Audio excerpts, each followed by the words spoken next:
This is a test of the NOAA radio warning alarm and EAS signal. These signals are used to activate specially designed receivers when warnings or selected watches are issued for potentially dangerous weather situations.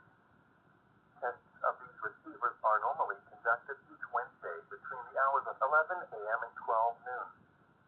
If any warnings or watches are in effect or threatening weather is possible, the test will be postponed until the first good weather day.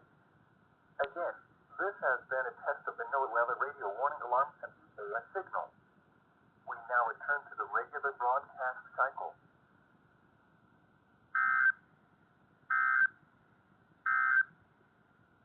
The area forecast